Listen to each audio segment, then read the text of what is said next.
What if it's like Wentworth, the prison drama, albeit a mouse version? And how long the triage of new arrivals might take is anybody's guess.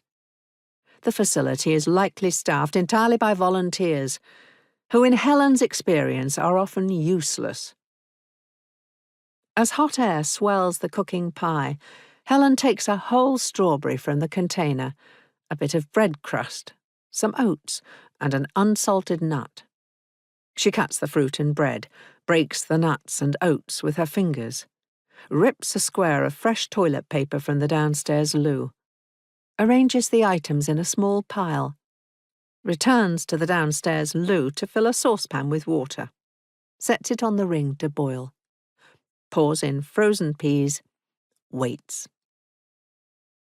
When the pie is ready, Helen turns the oven off, lowers the door with heat pushing against her face.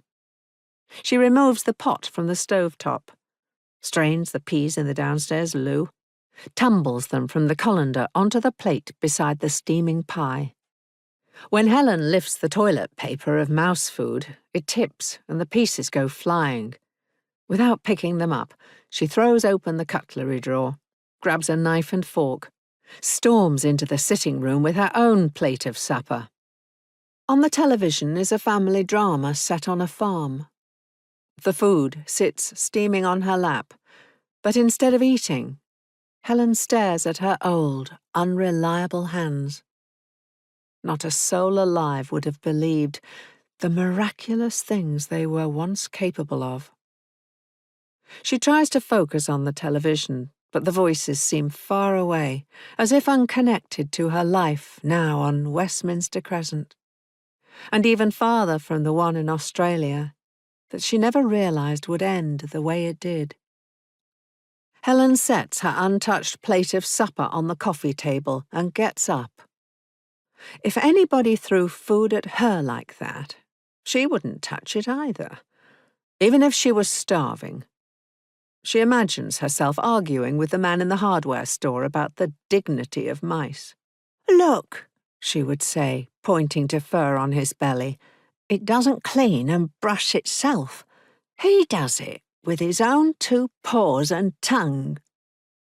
When she gets to the kitchen, there's no sign of him.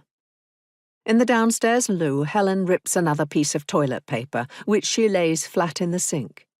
Then carefully, she collects every crumb, fragment and blob, arranging the pieces neatly on the white square.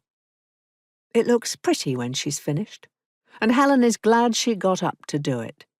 Before returning to the couch, she glances into the pie box, where a grey head with long whiskers is peering out through the hole.